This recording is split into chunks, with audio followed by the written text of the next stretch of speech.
It was a big deal graduating in June. No one else in my family has done that, so it was a really big emotional thing for all of us. I never really thought I'd go back to school just because it had been so long. And I was like, oh, well, it is what it is. But then to actually graduate and to get handed the diploma and get pinned was just, it was so overwhelming, and I was incredibly grateful and blown away that I'd actually done this.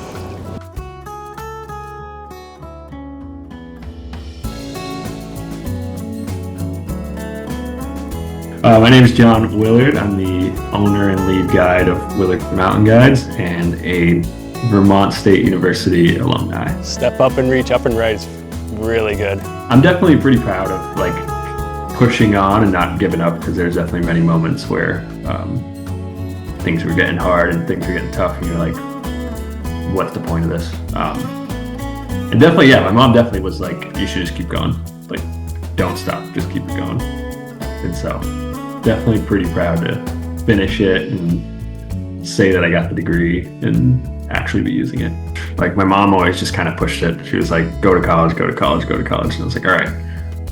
Did the community college, and then I transferred up to get the 4-year degree. I definitely love this job. It's funny to call it a job. It's like career, job, professional development, all of it is just such a cool experience, because you're just constantly progressing and trying to get better.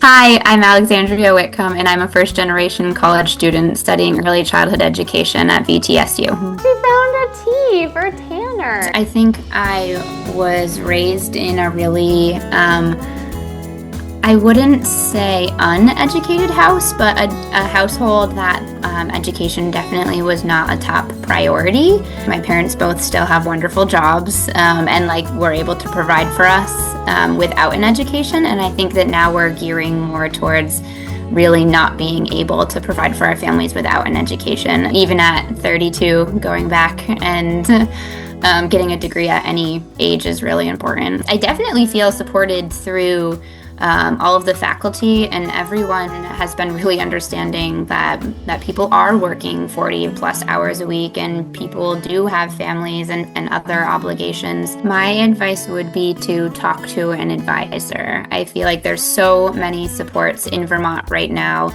specifically for first generation college students, that can almost make your time at college, and you can graduate debt-free, which is incredible. I think that the outcomes are so much higher. You'll get a higher paying job likely, you'll likely go farther in your career, and being able to do that debt-free or with minimal debt is a really great opportunity.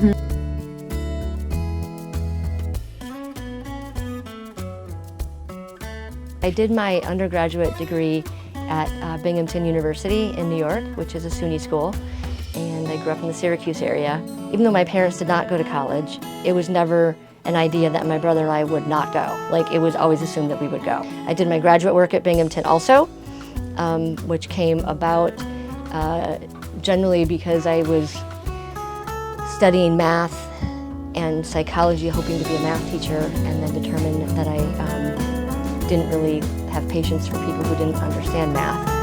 So I thought I shouldn't be a math teacher. Anyway, so I decided I really needed a graduate degree to kind of refine what I wanted to do. And maybe it's because my brother was older, right? So maybe it didn't feel as monumentous as it should have been. My mom is still alive, and so it always makes me want to ask her, what was that like for you and Dad, right? For Bill, my brother and I, to have graduated from college when neither one of them even thought anything about going, right? Oddly enough, though, because it was always assumed that we would go, it didn't feel as big as it maybe should have been.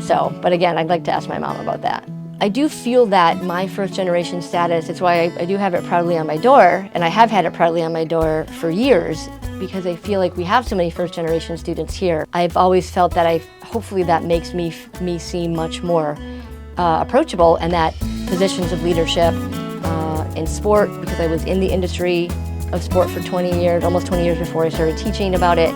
so they can see that you can be first gen and you can end up as a college professor, right? I do know that talking with the people that the resources that you do have, the people that are there available, your guidance counselors, maybe even a teacher, to really talk through what you're looking to get from college. Aiming for something that feels comfortable, right, at first, so that you're not completely overwhelmed. Guidance counselors want to help you.